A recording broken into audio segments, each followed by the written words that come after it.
बिस्मिल्लाहिर्रहमानिर्रहीम। अस्सलाम वालेकुम डियर स्टूडेंट्स, मैं हूं आपका biology teacher Asif Awan. Students, chapter number 13 में हम इम्यूनिटी को डिस्कस कर रहे हैं और अब आपको इम्यूनिटी की डेफिनेशन बिल्कुल क्लियर हो चुकी होगी कि इम्यूनिटी हमारे पास किसी भी लिविंग ऑर्गेनिज्म की वो सलाहियत है जिसके जरिए वो किसी भी एंटीजन को रेजिस्ट करता है, उसको रोकता है, या हम कह सकते हैं डिफेंस प्रोवाइड करता है। नाउ स्टूडेंट्स, जो ह्यूमन बॉडी को इम्यून सिस्टम है वो 3 तरीकों से मिलता है और आज जो हम बात कर रहे हैं वो actually second line of defence का सेकंड पार्ट है। और जैसे कि हमने पिछले लेक्चर में बात की थी कि एक्चुअली जो सेकंड लाइन ऑफ डिफेंस है उसके हमारे पास कुछ डिफरेंट कंपोनेंट्स हैं और उन कंपोनेंट्स में हमारे पास किलिंग सेल्स आती हैं। नाउ जो किलिंग सेल्स हैं उसमें मैक्रोफेजेस हैं, न्यूट्रोफिल्स हैं और साथ साथ में नेचुरल किलर सेल्स हैं, जिसको पिछले लेक्चर में हम डिस्कस कर चुके हैं। साथ में स्टूडेंट्स, जो सेकंड कंपोनेंट है सेकंड लाइन ऑफ डिफेंस का, that is the complement system, जिसकी डिटेल्स में हम आज जाएंगे। और उसके साथ साथ जो थर्ड कंपोनेंट है सेकंड लाइन ऑफ डिफेंस का, दैट इज इन्फ्लेमेटरी रिस्पॉन्स, जिसमें हमारे पास जो चौथा रिस्पॉन्स आता है that is the fever. So one by one इनको हम डिस्कस करने जा रहे हैं। सो आज हम बात करेंगे about the complement system. So what is complement system?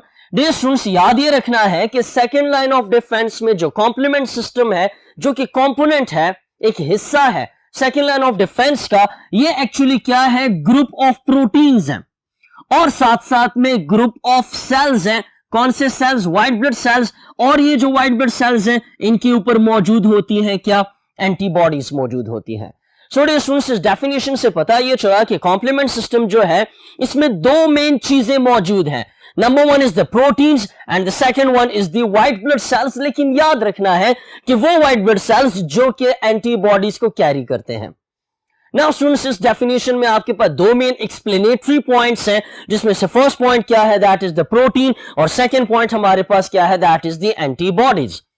Now students, जो ह्यूमन ब्लड है उसमें हमारे पास बहुत सारी प्रोटीन्स होती हैं, लेकिन उन प्रोटीन्स में से कुछ ऐसी प्रोटीन्स हैं जो कि इम्यून सिस्टम का हिस्सा है। और वो प्रोटीन्स की तादाद कितनी है? वो तकरीबन 30 डिफरेंट टाइप्स ऑफ प्रोटीन्स हैं, जो कि तमाम की तमाम जो है वो ब्लड में पाई जाती हैं और ये ब्लड में कॉन्टिन्यूअसली सर्कुलेट कर रही होती हैं। उसके साथ साथ ये जो 30 डिफरेंट टाइप्स ऑफ प्रोटीन्स हैं जो कि कॉम्प्लीमेंट सिस्टम का हिस्सा है, ये एक्चुअली ब्लड में क्या होती है? They are what? In the blood they are inactive. Blood में ये इनएक्टिव होती है, किसी किस्म की एक्टिविटी शो नहीं करती और they are found in the blood. जबकि इन प्रोटीन्स की जो फॉर्मेशन है, इनकी जो सिंथेसिस है, वो एक्चुअली कहां पे होती है? It occurs in the liver. It occurs what? In the liver. So liver actually हमारे पास वो ऑर्गन्स है जो कि कॉम्प्लीमेंट सिस्टम के ये 30 डिफरेंट टाइप्स ऑफ प्रोटीन्स को बनाता है। और उसके साथ साथ कॉम्प्लीमेंट सिस्टम में जो दूसरा हिस्सा है that is what? Antibodies. Now students, जो एंटीबॉडीज हैं ये भी प्रोटीन्स हैं और ये प्रोटीन्स क्या करती हैं? ये वाली जो प्रोटीन्स हैं जिनको एंटीबॉडीज कहा जाता है, ये एक्चुअली किसी भी एंटीजन को किल, उसको मारने में हेल्प करती हैं। और एंटीबॉडीज को इम्यूनोलॉजी में दूसरा क्या नाम दिया जाता है? They are called as immunoglobulins. They are called as what? Immunoglobulins. और जो ये इम्यूनोग्लोबुलिन्स हैं ये हमारे पास डिफरेंट टाइप्स की हैं, जिसमें इम्यूनोग्लोबुलिन ए है, इम्यूनोग्लोबुलिन बी है, इम्यूनोग्लोबुलिन जी है, इम्यूनोग्लोबुलिन ई है, इम्यूनोग्लोबुलिन एम है। नाउ जो ये इम्यूनोग्लोबुलिन्स हैं जो कि डिफरेंट टाइप्स की हैं, इनको एक्चुअली बनाता कौन है? इनको जो सेल्स बनाते हैं, जो व्हाइट ब्लड सेल्स बनाते हैं, वो हमारे पास क्या कहलाते हैं? They are called as B lymphocytes. They are called as what? B lymphocytes. So ये एंटीबॉडीज और साथ में ये 30 डिफरेंट टाइप्स ऑफ प्रोटीन्स जो हैं ये मिलकर काम करती हैं और ये क्या बनाती हैं? They make the complement system. Now आपके जहन में आ रहा होगा कि कॉम्प्लीमेंट सिस्टम, ये जो प्रोटीन्स हैं ये एक्टिव कैसे होती हैं, एंटीबॉडी फंक्शन कैसे करती है, तो इसकी डिटेल हम आहिस्ता आहिस्ता क्लियर करते जाएंगे। डियर स्टूडेंट्स, जो कॉम्प्लीमेंट सिस्टम है ये हमारी बॉडी के लिए बहुत ही ज्यादा जरूरी है। क्यों? क्योंकि जो कॉम्प्लीमेंट सिस्टम है ये किस चीज के तौर पे काम करता है? एज ए सपोर्टर काम करता है, सहारे के तौर पे काम करता है फॉर द इम्यून सिस्टम। और उसके साथ साथ ये सलाहियत बढ़ाता है, एनहांस द एबिलिटी, ये सलाहियत बढ़ाता है, कारकर्दगी बढ़ाता है किनकी? एंटीबॉडीज की और साथ में फैगोसाइटिक सेल्स की। ना आपको पता होना चाहिए कि फैगोसाइटिक सेल्स कौन से हैं। इनमें हमारे पास मैक्रोफेजेस हैं और मैक्रोफेजेस के फंक्शंस क्या हैं, पिछले लेक्चर में हम पढ़ चुके हैं कि जो मैक्रोफेजेस हैं वो फैगोसाइटोसिस को परफॉर्म करते हैं, उसके साथ साथ एंटीजन को अपनी सरफेस के ऊपर एक्सप्रेस करते हैं और डिफरेंट टाइप्स ऑफ प्रोटीन्स बनाते हैं। सो वो जो प्रोटीन्स हैं वो शायद आपके पास बाजों का हमारे पास ये कॉम्प्लीमेंट सिस्टम के प्रोटीन्स भी होते हैं। सो जो ये कॉम्प्लीमेंट सिस्टम है ये बहुत ही ज्यादा सपोर्ट करता है किसको, एंटीबॉडी के फंक्शन को, और साथ साथ में फैगोसाइटिक सेल्स को कैसे ये सपोर्ट करता है डायग्रामेटिकली हम second part of the board में पढ़ेंगे। साथ साथ में डियर स्टूडेंट्स जो ये कॉम्प्लीमेंट सिस्टम की जो प्रोटीन्स हैं what they do, they also promote the inflammation, they also promote what, inflammation. और इन्फ्लेमेशन के बारे में डिटेल्स हम जाएंगे, लेकिन जनरली क्या है कि जब भी हमारी बॉडी में कहीं पे दर्द होगा, कहीं पे जलन होगी, कहीं पे सूजन होगी, या कोई भी जगह जो है वो वार्मथ वहां पे आएगी, रेडनेस वहां पे आएगी, सो इन तमाम रिस्पॉन्सेस को हम इन्फ्लेमेशन बोलते हैं। और ये इन्फ्लेमेशन बहुत ही ज्यादा जरूरी होती है क्योंकि जब तक दर्द नहीं होगा, जलन नहीं होगी, सूजन नहीं होगी, या खारिश भी इसमें आती है, उसके साथ साथ कोई भी जगह रेड नहीं होगी, तब तक हमें उस प्रॉब्लम का पता नहीं चलेगा। जैसे एक शायर फरमाते हैं अपने एक मिसरे में कि दर्द दिल के वास्ते पैदा किया इंसान को, वरना इताअत के लिए कुछ कम न थे कर रो बया। सो ये जो शेर है ये इसमें एक्चुअली बताया गया है कि इंसान को दर्द के लिए पैदा किया गया है, वरना जो इबादत है उसके लिए तो फरिश्ते भी मौजूद हैं।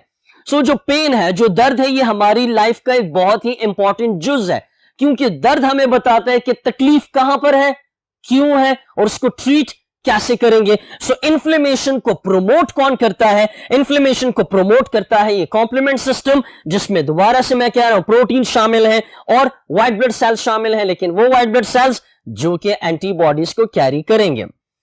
ना उसके साथ साथ डियर स्टूडेंट्स जो ये प्रोटीन्स हैं, जो ये एंटीबॉडीज हैं, जो कि कॉम्प्लीमेंट सिस्टम का हिस्सा है, what they do, they actually attack the pathogens. And pathogens की किस साइट पे ये अटैक करते हैं, they attack on the plasma membrane. कि जो कोई भी पैथोजन है, फॉर एग्जांपल बैक्टीरिया है, वायरसेस हैं, या हम कहें कि हमारे पास फंजाई हैं, प्रोटिस्ट हैं ना, उनमें सेल वॉल भी मौजूद होती है और सेल मेम्ब्रेन ना, सेल मेम्ब्रेन को प्लाज्मा मेम्ब्रेन बोलते हैं। सो ये जो प्रोटीन्स हैं व्हाट दे डू, ये एक्चुअली अटैक करती हैं किसके ऊपर, उस पैथोजन की सेल वॉल या उस पैथोजन की सेल मेम्ब्रेन पे। So students complement system immune system का एक बहुत ही इंपॉर्टेंट जुज है जिसमें प्रोटीन्स हैं, एंटीबॉडीज हैं। ये करती क्या है, इम्यून सिस्टम को सपोर्ट देती है, एंटीबॉडीज की हेल्प करती है, मैक्रोफेजेस की हेल्प करती है, इन्फ्लेमेशन को कॉज करती है, और साथ में प्लाज्मा मेम्ब्रेन और cell wall of the pathogen पे अटैक होती है और उनको किल करती है। नाउ डियर स्टूडेंट्स ये जो चारों के चारों पॉइंट्स हम यहां पे डिस्कस किए हैं, ये एक्चुअली काम कैसे करते हैं। सो इसके लिए हम मूव करते हैं to the second part of the board. Now dear students जो ये कॉम्प्लीमेंट सिस्टम की हमने बात की कि इसमें प्रोटीन शामिल हैं, इनमें व्हाइट ब्लड सेल शामिल हैं, एंटीबॉडीज शामिल हैं, और ये करती क्या है, किसी भी एंटीजन को किल करती है, इन्फ्लेमेशन को इंक्रीज करती है, और किसी भी एंटीजन या पैथोजन की सेल मेम्ब्रेन या सेल वॉल पे अटैच होती है। So how do they work, उसकी तरफ आते हैं। नाउ फॉर एग्जांपल यहां पे हम डायग्राम में देख रहे हैं कि जो ये ब्लैक सर्कल आपको नजर आ रहा है, जिसको थोड़ा सा शेडेड कर रहा हूं विद ब्लू लाइन, ये एक्चुअली क्या है, दिस इज एन एंटीजन। सो जब भी कोई एंटीजन हमारी ब्लड में आ जाता है तो इसका मतलब वो फर्स्ट लाइन ऑफ डिफेंस को क्रॉस कर चुका है। सो व्हाट वुड हैपन कि इस एंटीजन के ऊपर ऐसी प्रोटीन्स होती हैं, ऐसे रिसेप्टर्स होते हैं जिनको ब्लड में ऑलरेडी मौजूद एंटीबॉडीज पहचानती हैं, ब्लड में ऑलरेडी मौजूद एंटीबॉडीज पहचानती हैं। सो यहां पर जो ये आपको वाई शेप नजर आ रही है, ये एक्चुअली एंटीबॉडीज हैं। ये वाई शेप क्या है, दे आर व्हाट, एंटीबॉडीज। सो यहां पे आपको एज एमसीक्यू याद भी रखना है कि एंटीबॉडीज की शेप कैसी होती है, it is what, Y shape, Y shape के होंगे। सो ये एंटीबॉडीज जो है जैसे ही एंटीजन की स्पेसिफिक साइट पे बाइंड होंगे, सो जो ये एंटीबॉडीज हैं इनको पहचानता कौन है, इनके साथ फिर कौन बाइंड होता है, इनके साथ एक दूसरी प्रोटीन बाइंड होती है जिसको यहां पे नंबर 2 से शो किया गया है। ये एक्चुअली कॉम्प्लीमेंट सिस्टम की प्रोटीन है जो कि ब्लड में ऑलरेडी पाई जाती है। सो जैसे ही ये नंबर 2 प्रोटीन एंटीबॉडीज के साथ बाइंड होगी, सो इस नंबर 2 कॉम्प्लीमेंट प्रोटीन को ब्लड में ऑलरेडी मौजूद एक दूसरी प्रोटीन होगी जो कि इसके स्ट्रक्चर को पहचानेगी और उसके साथ बाइंड होगी। सो यहां पे जो नंबर 3 प्रोटीन है, it is actually what, it is binding to the protein number 2 और ये प्रोटीन नंबर 2 एंटीबॉडीज के साथ अटैच है। नाउ जैसे ही ये प्रोटीन नंबर 3 प्रोटीन नंबर 2 के साथ बाइंड होगी, सो ये प्रोटीन नंबर 3 जो है ये एक्टिवेट करेगी। जैसे कि हमने पीछे लेक्चर में बात की कि कॉम्प्लीमेंट सिस्टम में जो प्रोटीन्स हैं वो ब्लड में इनएक्टिव होती हैं, लेकिन तरतीबवार वो एक्टिवेट होती जाती हैं। सो एंटीबॉडीज की वजह से प्रोटीन नंबर 2 जो है ये एक्टिवेट हुई, प्रोटीन नंबर 2 की वजह से प्रोटीन नंबर 3 एक्टिवेट हुई, वो उसके साथ बाइंड की। प्रोटीन नंबर 3 की वजह से जो प्रोटीन नंबर 4 है वो एक्टिवेट होगा, ब्लड में ऑलरेडी मौजूद होगा। ये जो फुल प्रोटीन्स हैं और साथ में एंटीजन ब्लड में मूव कर रहा होगा और भी प्रोटीन्स आएंगी। सो जैसे ही प्रोटीन नंबर 4 को 3 मिलेगी उसके साथ बाइंड करेगा, प्रोटीन नंबर 4 के साथ 5 बाइंड करेगा, 5 के साथ 6, 6 के साथ 7, 7 के साथ 8, 8 के साथ 9 और इस तरीके से सीक्वेंशियली तरतीबवार प्रोटीन्स जो है एक दूसरे के साथ अटैच होती जाएंगी। तो यहां पे आप ये समझ लें कि अब ये हमारे पास जो एंटीजन है इसके साथ ये एक जंजीर आ गई है प्रोटीन्स की। ये क्या आ गई है? जंजीर आ गई है एक प्रोटीन्स की। जैसे कि हम कहें कि भाई कोई कुत्ता है, उसको आपने जंजीर से बांधा हुआ है ताकि वो नुकसान ना पहुंचा सके। सो इसी तरह यहां पे आप एंटीजन समझे कि कुत्ता है और ये जो प्रोटीन्स हैं ये एक्चुअली क्या है? ये वो जंजीर है जो कि सीक्वेंशियली तरतीबवार एक दूसरे के साथ अटैच हो रही है और आहिस्ता आहिस्ता से ये जो प्रोटीन्स हैं ये कवर करना शुरू कर लेती हैं, ये सराउंड करना शुरू कर लेती हैं एंटीजन की सेल वॉल या एंटीजन की मेम्ब्रेन के ऊपर। और ये प्रोटीन्स करती क्या है? दे बर्स्ट द सेल, सेल को ये फाड़ देती हैं। सो इसमें से एक एग्जांपल के तौर पे हम इस प्रोटीन को क्या बोल सकते हैं? It can be called as perforin, जो कि कल हमने बात की थी कि परफोरिन्स एक्चुअली क्या है, इनको किलिंग सेल्स प्रोड्यूस करती हैं और ये परफोरिन्स एक्चुअली एंटीजन्स में सुराखें कर देती है। सो जैसे ही ये जंजीर प्रोटीन्स की जो कि तरतीबवार एक्टिवेट होती जाती है, ये उस एंटीजन को सराउंड करती है, उसके ऊपर कोट की फॉर्म में आ जाती है और डिफरेंट पॉइंट्स के ऊपर सेल वॉल और सेल मेम्ब्रेन में ये सुराखें कर देती है, जिसकी वजह से जो एंटीजन है it burst and it dies. So इस तरीके से हमारे पास कॉम्प्लीमेंट सिस्टम काम करता है कि जंजीर से जंजीर मिलती जाती है, कड़ी से कड़ी मिलती जाती है। एक प्रोटीन्स को एक्टिव करता है दूसरा, दूसरे को तीसरा, और इसी तरह ये जो प्रोटीन्स हैं ये एंटीजन को सराउंड करती हैं और उसको डिफरेंट पॉइंट्स के ऊपर किल करना शुरू कर देती हैं। सो स्टूडेंट्स यहां पे आपके शो किया गया है कि जो ये नंबर 1 है दिस इज एंटीबॉडी। यहां पे मैंने एज एग्जांपल इम्यूनोग्लोबुलिन जी को लिया है। फिर आपके पास नंबर 2 है। सो ये जो नंबर 2 प्रोटीन है ये फर्स्ट कॉम्प्लीमेंट प्रोटीन है, कॉम्प्लीमेंट सिस्टम की ये पहली प्रोटीन है। अब प्रोटीन नंबर 3 से लेकर प्रोटीन नंबर 10 तक जो आपके पास ये प्रोटीन्स हैं ये एक्चुअली कॉम्प्लीमेंट कैस्केड है। कैस्केड का यहां से मतलब क्या है? कैस्केड को सिंपल हम बोल सकते हैं क्या? जंजीर बोल सकते हैं। सो प्रोटीन्स का एक तरतीबवार जंजीर आती जाती है और उसके बाद जो 11th है, उसके बाद जो प्रोटीन्स हैं ये एक्चुअली क्या है? They are cylindrical complex. एक सिलेंड्रिकल की फॉर्म में प्रोटीन्स के कॉम्प्लेक्स होगा जो कि इंसर्ट होता है, खुद को घुसेड़ता है किसमें? सेल वॉल में या सेल मेम्ब्रेन में, और अल्टीमेटली उसकी वजह से एंटीजन की क्या होती है? बर्स्टिंग होती है। सो स्टूडेंट्स इस तरीके से कॉम्प्लीमेंट सिस्टम काम करता है। नाउ स्टूडेंट्स यहां पे क्वेश्चन आता है कि जो एंटीजन है उसके साथ सबसे पहले कौन बाइंड कर रहा है? एंटीबॉडी बाइंड कर रहा है। नाउ इस एंटीबॉडी को प्रिपेयर कौन करता है? इस एंटीबॉडी को प्रिपेयर करते हैं बी लिम्फोसाइट सेल्स, जिनको हम बी सेल्स भी बोलते हैं। अब होता यह है कि जैसे ही कोई एंटीजन, कोई भी, मैं ये कहूं कि भाई जिंदगी में पहली बार कोई एक बैक्टीरिया किसी इंसान के जिस्म में गया तो उसके लिए ऑलरेडी एंटीबॉडीज मौजूद नहीं होती। तो होता यह है कि जो मैक्रोफेजेस हैं वो उस एंटीजन को इनगल्फ करती हैं अपनी सरफेस के ऊपर। जैसे यहां पे मैं बात कर रहा हूं कि एंटीजन है, उसको इनगल्फ करती हैं ये मैक्रोफेजेस और उसको एक्सप्रेस करती हैं किसके ऊपर? अपनी सरफेस के ऊपर। नाउ जो ये एंटीजन एक्सप्रेस हो जाता है फिर कुछ एंटीजन प्रेजेंटिंग सेल्स होते हैं। वो एंटीजन प्रेजेंटिंग सेल्स जो है एंटीजन को पास करते हैं टू द टी सेल्स और बी सेल्स। नाउ जो टी सेल्स हैं और बी सेल्स हैं ये actually third line of defence के कंपोनेंट्स हैं। और बी सेल क्या करेगा, इस एंटीजन के खिलाफ क्या करेगा, it will make the antibody, जिसको मैं यहां पे एब्रिविएट कर रहा हूं विद ए बी।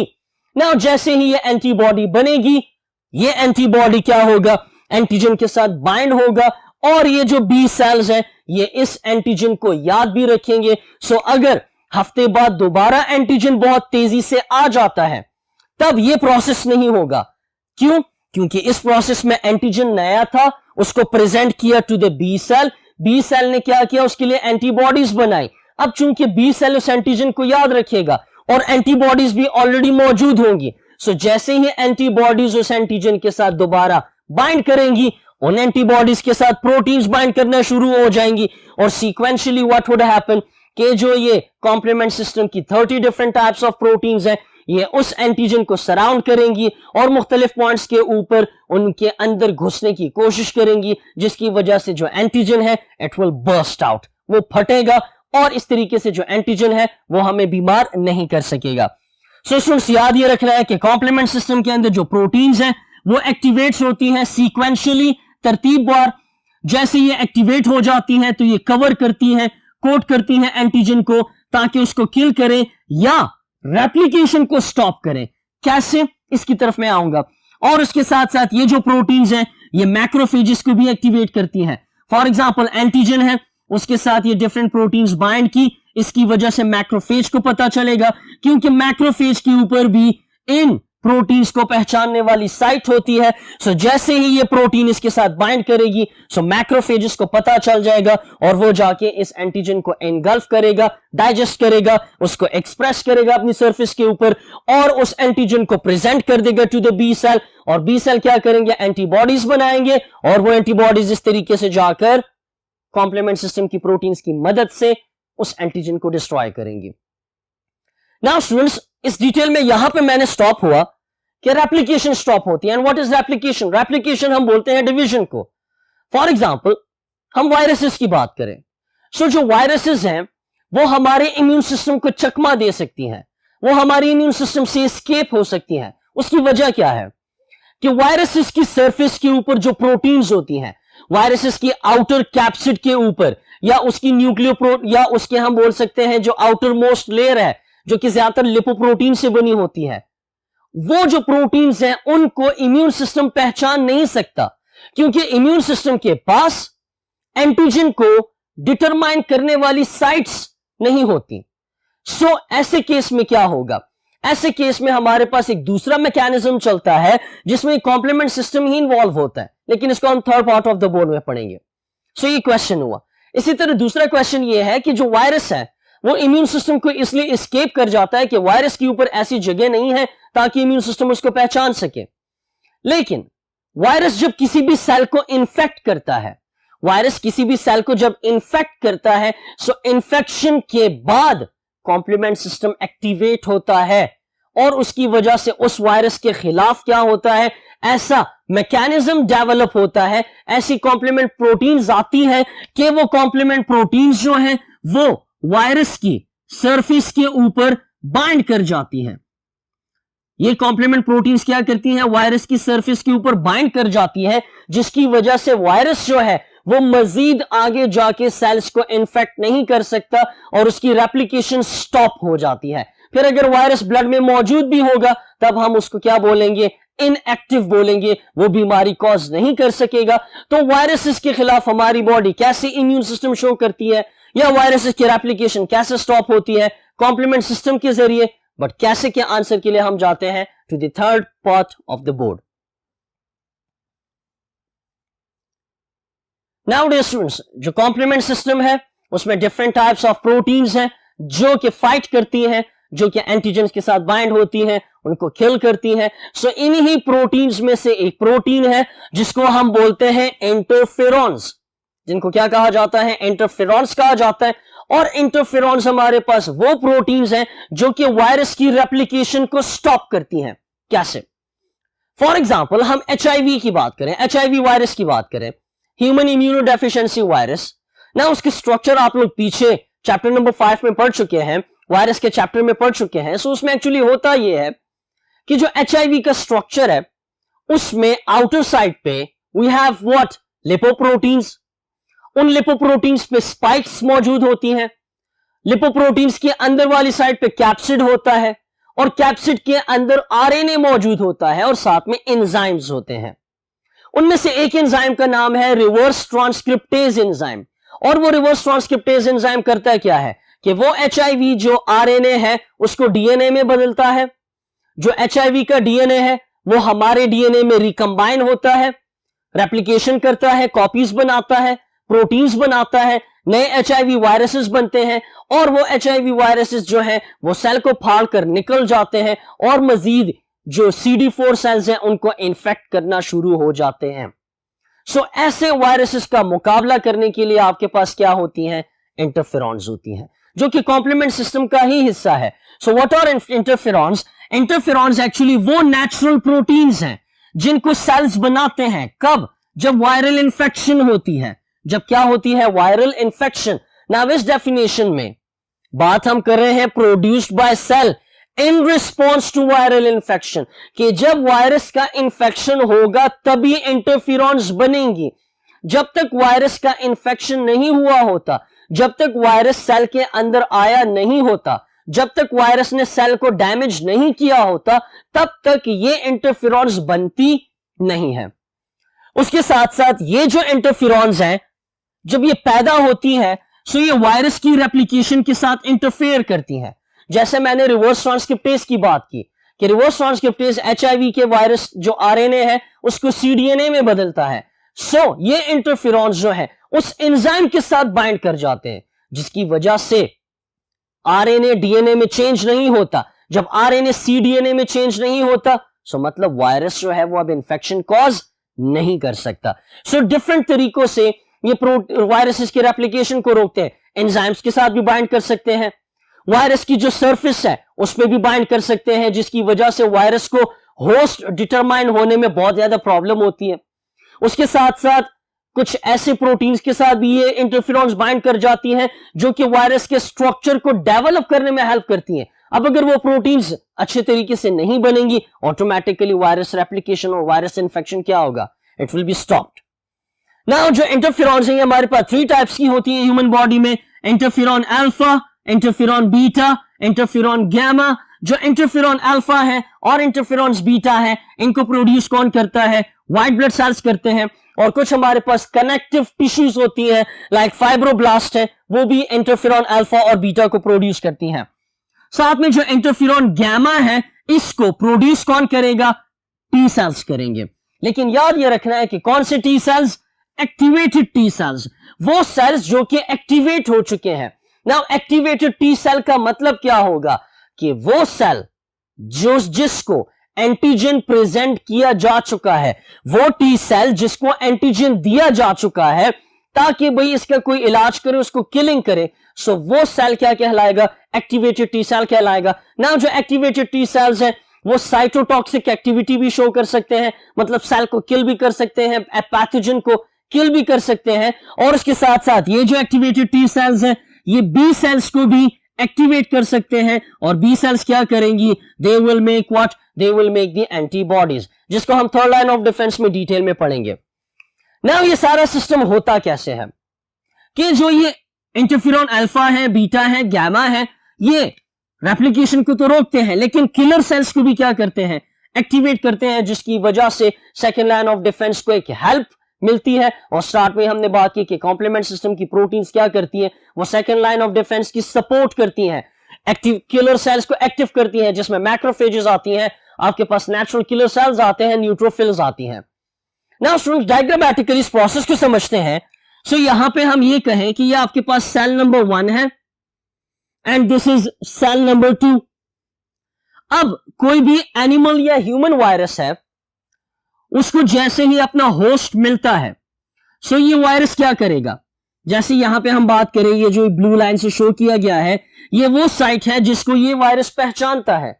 सो इसका मतलब ये एज अ क्या काम करती है, ये एज अ रिसेप्टर काम करती है, किसके लिए, फॉर द वायरस, ताकि वायरस को अपने होस्ट का पता चले। सो जैसे वायरस को अपना होस्ट मिलेगा, what the virus will do, virus अपने डीएनए को इंजेक्ट करेगा इनटू द सेल। इस सेल में जैसे ही वायरल डीएनए आएगा, इस डीएनए की क्या होगी, इस डीएनए की रेप्लिकेशन होगी, ट्रांसक्रिप्शन होगी, ट्रांसलेशन होगी, जिसकी वजह से और नए वायरसेस बनेंगे। जैसे यहां पे शो हुए हैं, ये आपके पास पेरेंट वायरस था, जब वो डीएनए उसका रिकंबाइन हुआ होस्ट में, और मजीद वायरसेस बने। लेकिन ये जो वायरस का डीएनए है, इसकी वजह से इस ह्यूमन सेल के अंदर साइटोप्लाज्मिक चेंजेस आएंगी। उन साइटोप्लाज्मिक चेंजेस की वजह से जो न्यूक्लियस है हमारा, वो न्यूक्लियस क्या करेगा, वो उसमें जो जीन्स हैं, न्यूक्लियस के अंदर डीएनए होता है, डीएनए के कुछ जीन्स एक्टिव होंगे, और ये वो जीन्स हैं जो कि इंटरफेरॉन्स बनाएंगी। सो यहां पे जो ये ट्रायंगुलर शेप के आपको नजर आ रहे हैं, they are what, they are interferons. अब इंटरफेरॉन्स को उस सेल ने बनाया है जिसको वायरस ने ऑलरेडी इन्फेक्ट किया है। जैसे वायरस की कॉपी ज्यादा होंगी, ये सेल फटेगा, ये सेल क्या होगा, इट विल बर्स्ट। जब बर्स्ट होगा, सो और वायरसेस निकलेंगे, जो वायरसेस निकलेंगे तो साथ में इंटरफेरॉन्स भी निकलेंगी। ये जो इंटरफेरॉन्स हैं, ये दूसरे सेल्स में जाएंगी और सेल्स में जाएंगी। जैसे यहां पे इस सेल की हम बात करें, सो ये इंटरफेरॉन्स जो हैं, ये जैसे दूसरे सेल में जाती हैं, वहां पे और इंटरफेरॉन के जीन्स को ये क्या करेंगी, ऑन करेंगी, जिसकी वजह से बहुत सारे और इंटरफेरॉन्स बनेंगे। नाउ जो नए वायरसेस बने थे, वो जब उस नए सेल को अफेक्ट करेंगे, सो जैसे ही ये वायरस का डीएनए इस सेल में आएगा, सो ये इंटरफेरॉन्स इसके डीएनए के साथ बाइंड करेंगे, या हम कह सकते हैं कि ये इंटरफेरॉन्स क्या करेंगी, इस वायरस के डिफरेंट टाइप्स ऑफ एंजाइम्स के साथ क्या होंगी, बाइंड होंगी, जिसकी वजह से वायरस रेप्लिकेट नहीं करेगा, और इस तरीके से वायरस जो एंटीजन है, उसकी जो इन्फेक्शन है, उसको हमारी बॉडी स्टॉप कर देगी। नाउ स्टूडेंट्स, आप लोगों ने हेपेटाइटिस सी वायरस का सुना होगा। हेपेटाइटिस सी वायरस में इंटरफेरॉन अल्फा, बीटा और गामा प्रोड्यूस होते हैं, जो कि वायरस की रेप्लिकेशन को स्टॉप करते हैं। लेकिन ये इंटरफेरॉन्स इतने ज्यादा इफेक्टिव इसलिए नहीं होते क्योंकि वायरस की रेप्लिकेशन की स्पीड ज्यादा है और इनकी सिंथेसिस बहुत स्लो होती है। सो रिसर्च से पता यह चला कि जब इंटरफेरॉन्स वायरस की रेप्लिकेशन को स्टॉप करते हैं, सो लैब के अंदर सेल्स को ग्रो किया गया। सेल्स की ग्रोथ के बाद इंटरफेरॉन्स की प्रोडक्शन की गई और उन इंटरफेरॉन्स को मार्केट में लाया गया। सो जितने भी हेपेटाइटिस के पेशेंट्स हैं, उनको इंटरफेरॉन्स इंजेक्ट किए जाते हैं, जिसकी वजह से क्या होती है, जितने भी वायरसेस हैं उनकी रेप्लिकेशन वक्त के साथ साथ आहिस्ता आहिस्ता स्लो से स्लो होती जाती है, और इस तरीके से जो इंसान है वो हेपेटाइटिस सी से छुटकारा हासिल कर लेता है। सो डियर स्टूडेंट्स, ये था हमारे पास आज का टॉपिक, जिसमें कॉम्प्लीमेंट सिस्टम की हमने बात की। छोटा सा खुलासा, कॉम्प्लीमेंट सिस्टम में 30 डिफरेंट टाइप्स ऑफ प्रोटीन्स हैं जो कि एक्टिवेट होती हैं। कब? जब एंटीजन के साथ ये बाइंड करेंगी, तरतीबवार ये प्रोटीन्स एक्टिवेट होती जाएंगी और उस सेल को सराउंड करेंगी, उसको बर्स्ट करेंगी, या इंटरफेरॉन्स की तरह काम करेंगी, जिसमें ये वायरस की रेप्लिकेशन को स्टॉप करती हैं। सो आई होप आज का जो टॉपिक है कॉम्प्लीमेंट सिस्टम, ये आपको क्लियर हो चुका होगा। नेक्स्ट टॉपिक में हम बात करेंगे सेकंड लाइन ऑफ डिफेंस के थर्ड कंपोनेंट की। सो तब तक अपना बहुत ज्यादा ख्याल रखिएगा। अल्लाह हाफिज।